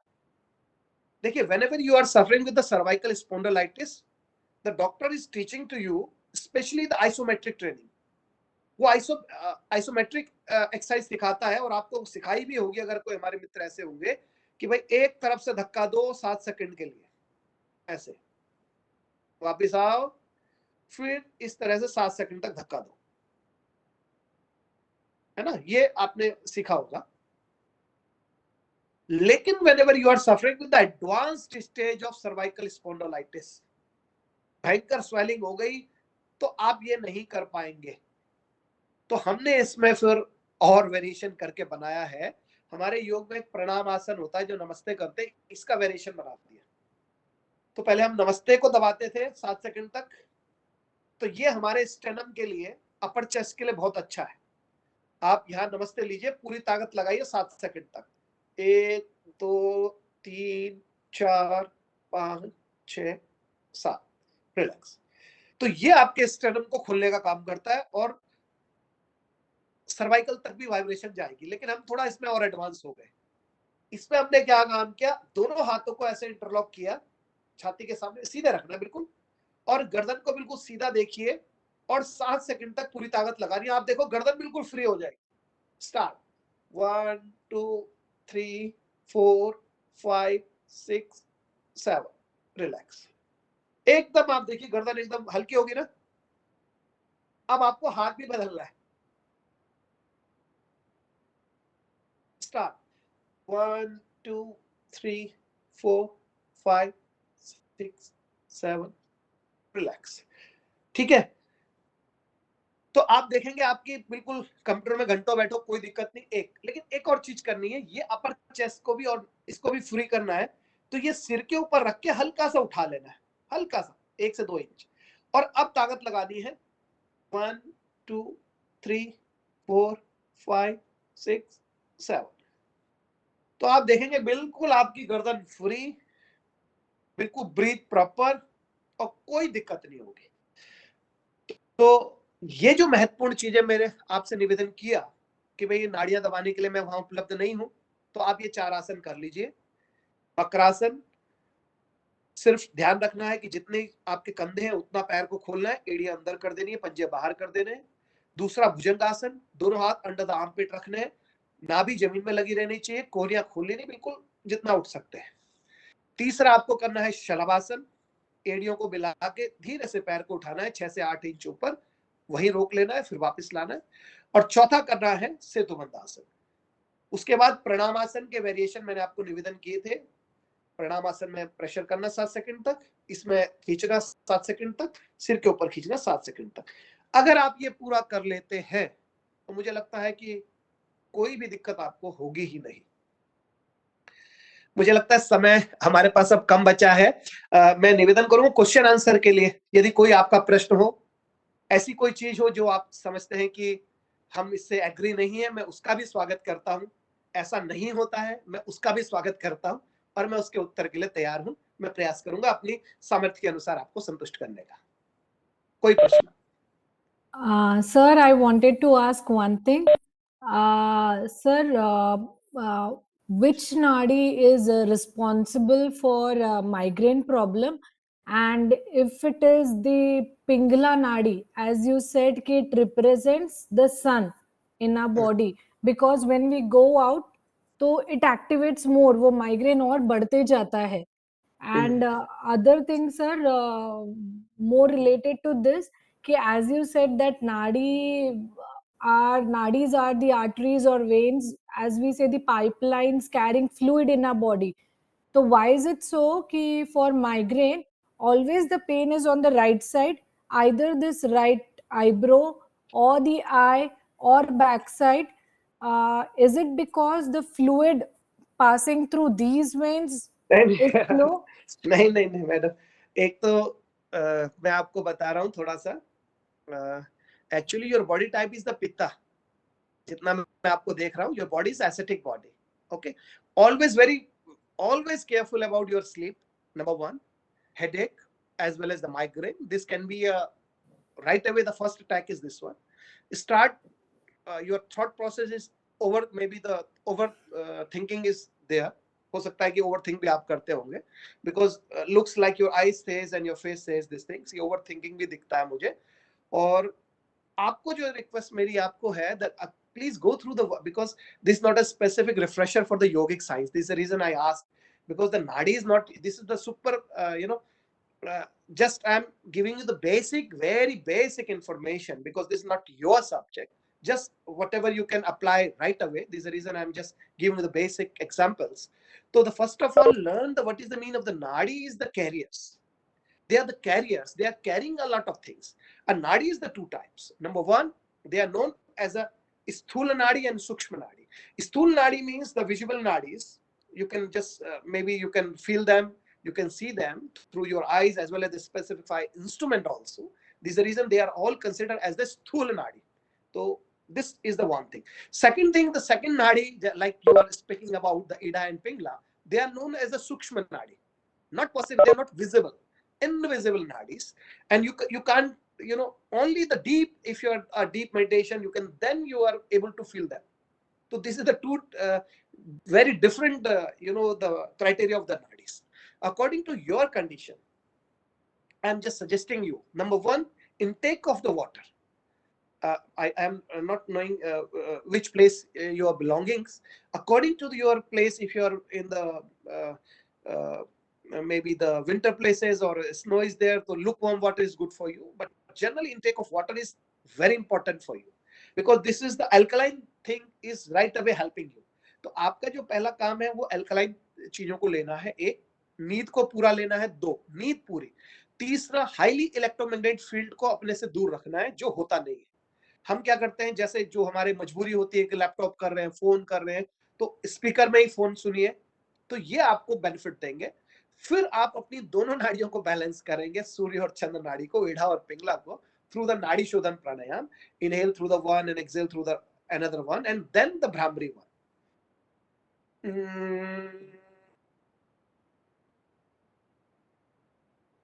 इतना करते ही माइग्रेन खत्म हो जाएगा हमेशा के लिए, और ये बहुत लंबे समय तक चलता है। तो आपको ये करना है और मस्त रहना है, ज्यादा सोचना नहीं है, रिलैक्स रहो, ठीक है, सब हो जाएगा। सर यहाँ पे एक सवाल पूछा गया है कि सर कैन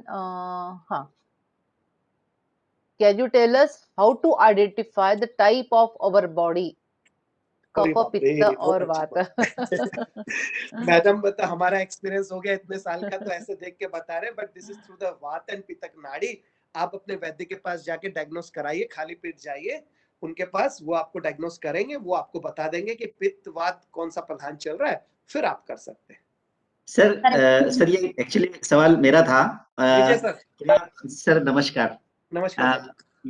मतलब क्या ऐसे कुछ अपीयरेबल, मतलब जिसको देखकर बताया जा सकता है कि, या फिर डेली रूटीन? पित्त वातज है सर, पित्त वातज है, पित्त प्रकृति है, वात दूसरा है, तो आपको थोड़ा स्किन जैसे कि दिक्कत होगा सर, थोड़ा कॉन्स्टिपेशन भी होगा सर, बोन्स में चलते हुए हल्की आवाज आएगी, टक टक, हल्की साउंड आ सकती है सर। मैं सही हूँ? यस। सर मैं ऐसा ही बता, मैं अभी देख नहीं पा रहा हूँ, मुझे मतलब स्पाइनल का भी प्रॉब्लम है, बोन से रिलेटेड दिक्कत रहेगी सर, आपको रहेगी, स्पाइन से रिलेटेड और पेट से रिलेटेड थोड़ा सा, क्योंकि वात मतलब जितना देख पा रहा हूँ वात बढ़ा हुआ दिख रहा है। ये एक्सपीरियंस के हिसाब से बता रहा हूँ, क्योंकि बहुत लंबा तीसरी पीढ़ी का अनुभव है तो रोज ही इतना काम करते, तो मैं क्षमा प्रार्थी हूँ, अगर मैं वहां होता तो आप सबकी नाड़ी देखता। जी मैम। सर एक्सक्यूज मी, हाँ, ये माइग्रेन का जो है सर, वो suddenly with in a second start हो जाता है पेन, यानी पहले कुछ नहीं, सडनली स्टार्ट होता है, और थोड़ी देर के बाद में उसका नौशिया यानी वोमिटिंग सेंसेशन होता है, और उल्टी भी होती है। तो मैम आपका भी, मैम पित्त प्रधान है आपका, मैडम मेरे को माफी करेंगे तो आपको भी पित्त प्रधान है। आप देखोगे कि आप अगर जो आप मुझे जितना देख पा रहा हूँ, आप पित्त प्रधान है। और madam can you see the similarity, the pitta people always the bright skin is there, but the skin is never be the plain, उसमें कहीं ना कहीं तिल जरूर होंगे, तिल होंगे मैम आपके पास। मैं वो फेस तो नहीं इतना दिख पा रहा है जितना मैं दिख पा रहा हूँ। हाँ, लेकिन आपकी आवाज से, प्रश्न से और ये ड्रेसिंग सेंस से इतना मैं देख पा रहा हूँ कि आप पित्त प्रधान हैं। आपका प्रश्न करते हुए जो पहली बात और फिर दूसरी बात को जोड़ा, उससे मैं अनुमान लगा रहा हूँ चेहरे के ऑरा देख के कि आप पित्त प्रधान हैं अभी। तो आपको अल्कलाइन चीजें लेनी है मैडम, और बाकी कुछ नहीं। आपका विषय क्या है मैडम? विषय क्या पढ़ाते हैं? इंग्लिश में लिटरेचर पढ़ाते हैं? Yes, compulsory English literature.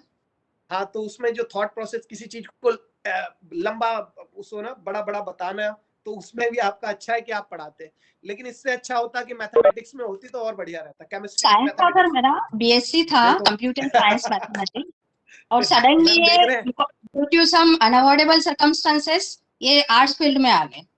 तो मैं क्या बोला मैडम, होना वही चाहिए था ना। Yes sir. तो हमारा नाड़ी विज्ञान थोड़ा एडवांस है, अब तो मान लीजिए, ये हमारी ऋषियों की परंपरा है, हम तो कुछ नहीं है। लेकिन ये माइग्रेन के लिए सर क्या कर सकते हैं? मैडम कुछ नहीं करना, आपने पानी पीना है, अल्कलाइन चीजें लेनी है, चाय बंद करनी है, कॉफी बंद करनी है, मसाले कम करने हैं, और गंगा जी में दे दूंगा। और सर ये सेकंड वाला मेरा क्वेश्चन ये था, जो प्राणिक एनर्जी बताया ना, तो actually what is the meaning of that pranic energy and how to maintain it, how should madam energy का, जैसे हम लोग अभी आपको इतनी दूर से भी आपका ऑरा देख के पहचान ले रहे हैं, और आप जैसा जानते हो किसी भी आदमी के आप पास जाओगे, अपने पास भी जाओगे, तो you can feel the little heat, एक आपको हीट मिलेगी। तो 76 में जब the Kirlian start to discover the Kirlian photography camera, then they start to telling about aura, then the people started to believe हाँ जी कुछ होता है। But everything is the energy. आप जो भी चीज खाते हो एंड में एनर्जी में कन्वर्ट होती है। तो ये एनर्जी हमारे हर जगह पे होती है, और हमारे उंगलियों के पोर से स्पेशली जो हमारे ये है यहाँ से बहुत ज्यादा निकलती है, पैरों के पोर से, इसीलिए हम आशीर्वाद देते हैं, पैर छूने का नियम है, वहां से निकलती है। तो ये एनर्जी ऑलवेज हमारे साथ होती है, और इस एनर्जी को मेंटेन करने के लिए हम नियमित प्राणायाम, आसन का नियम करते हैं, और मुद्राओं के द्वारा हम शरीर में से लॉक करते हैं, जैसे हृदय मुद्रा, प्राण मुद्रा, ज्ञान मुद्रा। तो बोला है, तो ये चीजें मैडम करते। फिर किसी दिन और कभी, आज तो समय हो गया, दूसरे स्पीकर का भी अच्छा नहीं लगता है किसी को विलंब कराना। तो कोई अंतिम प्रश्न हो तो ma'am. Thank you so much, very nice. Sir एक लास्ट सवाल था सर, एक सर हेलो, हाँ जी एक सर, लास्ट सुन रहा सवाल हूं। था सर जी हाँ, तो कफ वात पित्त जो है, इसका बैलेंस जो शरीर में रहता है, कफ वात पित्त और जी व्यक्ति सर, का जो स्वभाव है बिहेवियर, इसका कोई संबंध है क्या सर? बिल्कुल है सर, इसके मैं बारे में कैसे थोड़ा आपको बता सकता हूँ। बिल्कुल, वात पित्त के अनुसार सारी आपके दोस्त, आपका लिखना, आपका पढ़ना, हम तो, आपको बड़ा आश्चर्य होगा, आप सब लोग डिसअपेयर हो जाओ, अपना चेहरा मत दिखाओ, सिर्फ आप मुझे सिर्फ 4-4 लाइन लिख के दे दो, जैसे एक पर्दे के पीछे दूसरे रूम में बैठो, 4 लाइन लिख के दो, सिर्फ 4 लाइन, मैं बता दूंगा कि आप हो या आप हो या आप हो। उससे भी पता लग जाएगा, लिखने से पता लग जाएगा आपका वात पित्त कफ वाला कौन लिख रहा है। हम तो यहाँ तक पहुंच गए, सिग्नेचर से पता लगा ले रहे हैं वात का है, पित्त का है, कफ का है। अब तो बहुत काम हो गए। तो हम ये हमारे परंपरा में है, पिताजी से, दादाजी से, तो हमें तो अच्छा लगता है, दिन भर यही करते हैं, सारे दिन सारी रात यही करते हैं, क्योंकि रात को यूरोप खुलता है तो उधर का करते हैं, दिन भर भारत में करते हैं। तो मैडम मुझे लगता है कि आपने मुझे बहुत बहुत समय दिया मैडम, बहुत धन्यवाद आपकी सूदिंग एनर्जी के लिए, आपको हृदय से प्रणाम करता हूँ। और आपने ये परिचय देखिए, भगवान का ऐसा है कि अपने आप हो जाता है। तो आपने एक बहुत अच्छा प्लेटफॉर्म दिया, मुझे अपने मित्रों से मिलाया, इतने सारे सम्मानित बड़े विद्वान व्यक्तियों का सत्संग होना बहुत बड़ी उपलब्धि है। मैं आप सभी को क्षमा प्रार्थी हूँ, कोई बात अगर गलत लगी हो उसके लिए मैं क्षमा प्रार्थी हूँ, अगर मुझसे कोई भूलवश कोई ऐसा वचन हो जिससे आप सहमत ना, उसके लिए भी मैं आपसे माफी मांगता हूँ, और आशा करता हूँ आप लोग मुझे अपना आशीर्वाद जरूर देंगे। बहुत धन्यवाद मैडम। ओम। सर कॉन्टॅक्ट नंबर मिळू शकते? हो, मी देते भी टाकते हैं ग्रुप वरती, मैं ग्रुप में डाल देती हूँ सर। अभी छोटे-छोटे आपके वीडियोस भी मैंने निकाले और ग्रुप में हमारे डाल दिए हैं, और जी सर आपका कॉन्टैक्ट नंबर में भी डालती हूँ, क्योंकि मुझे तो जिनके थ्रू मिला है उसके पहले बहुत व्हाट्सएप पे आपका चला था कि आप ये जो सब कुछ ठीक करते हैं, बड़ी मतलब मेरे 10-12 लोगों से वापस कॉन्टैक्ट करने के बाद आपका नंबर मुझे मिला है, और बहुत ही बढ़िया आपका आज का सेशन हुआ। और मैंने जी यहाँ पे आज हमारे साथ हमारे नागपुर यूनिवर्सिटी के, आरटीएम यूनिवर्सिटी जो डायरेक्टर है यूजीसी एचआरडीसी के, डॉक्टर सीजी देठे सर, वो भी आज जुड़े हुए थे हमसे, और उन्होंने भी आपका पूरा सुना, क्योंकि मैंने बताया था कि आपका बहुत अच्छा होने वाला है, और मैडम का भी बहुत अच्छा होने वाला है, मुझे वो भी मालूम है। वोट ऑफ थँक्स कोणाकडे आहे?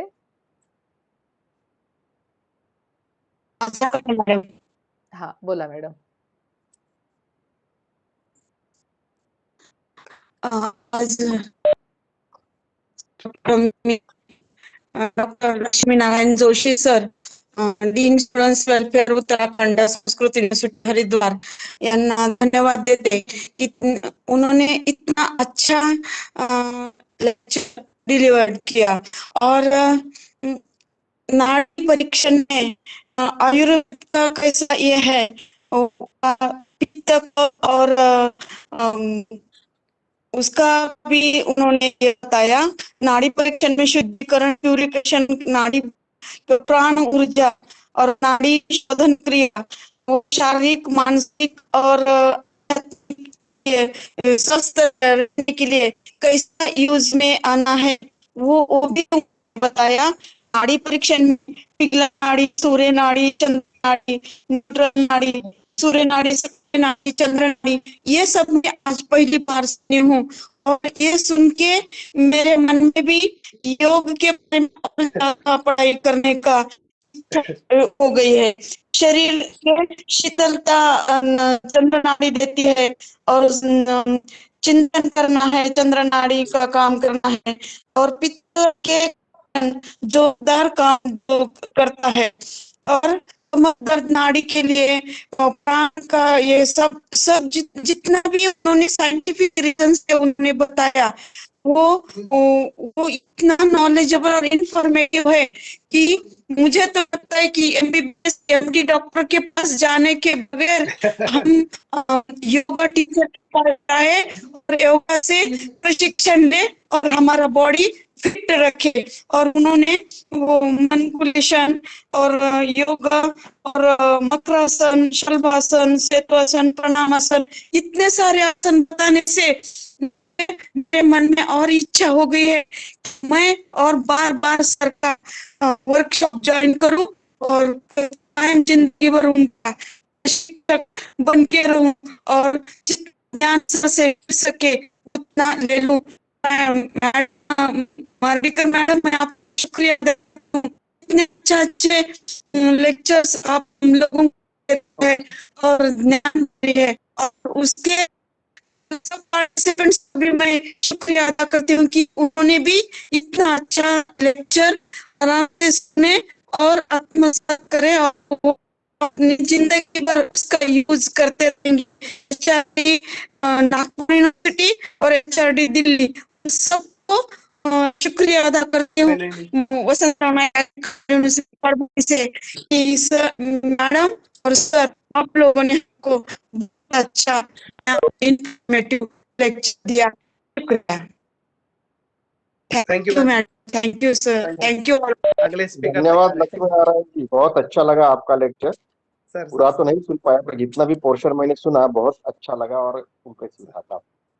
Thank you sir, thank you हाँ, सर। प्रणाम ये हमारे रेस्पेक्टेड डायरेक्टर है देठे सर, सर, सर। जिन्होंने अभी हाँ देठे सर तुमचं पण मनापासून आभार कारण तुम्ही पण इतकं छान हे करायला आलात आमच्या बरोबर तुम्ही म्हणजे जॉईन झाला त्याच्यामुळं ऍग्रीकल्चर युनिव्हर्सिटी करून तुमचे पण मनपूर्वक आभार। Thank you madam, thank you thank you sir, ma'am, thank you thank you Lakshminarayan Joshi sir. पुन्हा Thank you. भेटायला या, पुन्हा एकदा लेक्चर घ्या। आएंगे पक्का ma'am. Thank you ma'am. Madam त्यांच्यामुळं ना स्वतःच आपण कुठल्या कॅटेगरीतले आहोत हे कळायचं ज्ञान मिळालं। पित्तवालेत का कपवालेत का वातवालेत हे समजलं लक्ष्मीनारायण जोशी सरांच्यामुळं। हाँ, त्याच्यामुळं आता मैडम मनपूर्वक आभार। याच्यानंतरचा पण बहुत बढ़िया लेक्चर होने वाला है तो एक शायद मैडम जुड़ चुकी है क्या, मैं एक बार देख लेती हूँ। अर्पिता मैम, हाँ मॅडम त्या पण खूप छान शिकवतात। आई नो हाँ मी त्यांच्या हाताखाली रिफ्रेशर कोर्स केलाय सिमल्याला। करेक्ट खूप छान खूप छान, खूप घेतात सुंदर, खूप तो खूप छान। अर्पिता मैडम एक रिक्वेस्ट जी करती हूँ मैं, सिर्फ 5 मिनट का ब्रेक देती हूँ इनको और हम लोग शार्प स्टार्ट करते हैं। थोड़ा सा क्षमा चाहती हूँ कि थोड़ा सा लेट हो गया मगर लेक्चर इतना बढ़िया था और सवाल अ, पूछना भी इन लोगों को बहुत जरूरी था, तो मैं आपसे थोड़ी जी सी माफी मांगती हूँ और 5 बिल्कुल मिनट कोई से नहीं। हम लोग स्टार्ट करते हैं। जी जी thank you so much ma'am, जी। Thank you. Participant don't leave, just keep your videos off and audio off और 5 मिनट में आप यहाँ पे तुरंत आ जाइएगा। 11:55 को हम स्टार्ट करते हैं, ठीक है।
नेक्स्ट पार्टिसिपेंट,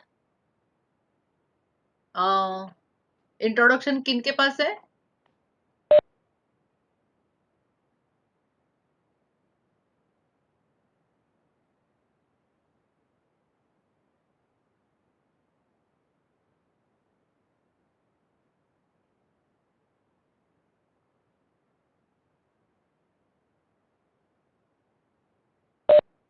मैम मेरी आवाज आ रही है? जी जी, अच्छे से। ओके। Introduction sir. जी जी, अबू सर।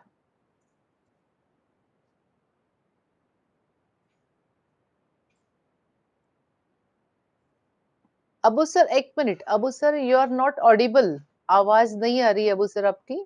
एक बार थोड़ा म्यूट कर दीजिएगा आपका फोन और वापस अनम्यूट हो जाइएगा।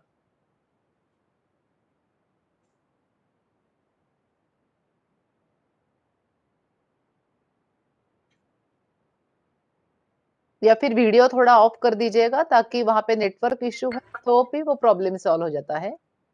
Ma'am, now can you hear me? Yes sir, very clear. Okay, thank you, ma'am. First of all, I would like to thank our coordinator, Dr. Madhika, ma'am, for giving opportunity to welcome our today's personality. As today we have great personality, Dr. Arpita Negi, ma'am, as a resource person. I welcome her on behalf of our all participants of the RC. Thank you sir. As to say in brief about ma'am, she is assistant professor from Department of Yoga Studies and coordinator at ICDO, Himachal Pradesh University, Shimla. As ma'am has completed her bachelor's in science and physical education with gold medals from Central University, HNBGU, ma'am has also completed master's in yogic science and philosophy with gold medals. She has achieved more than 20 gold and silver medals in different yoga competitions at national and international levels. She has qualified UGC NET with GRF and published more than 96 papers in national and international journals, and has given more than 60 lectures in different universities of India and HRDC ASC. Ma'am has also given more than 400 lectures and done workshops of yoga and yoga therapy in European and Asian countries like Bulgaria, Russia, Indonesia, South Korea, China, Thailand. She has traveled more than 8 countries. Dr. Arpita ma'am is awarded for 2 times by Honorable Governor of Jammu and Kashmir and also awarded by Chief Minister and Speaker of Uttarakhand for great contribution in the field of yoga and yoga therapy. I once again welcome Dr. Arpita ma'am in our RC course. Thank you so much sir. And I request her to hand over the charge. Thank you, ma'am. Thank you so much. सभी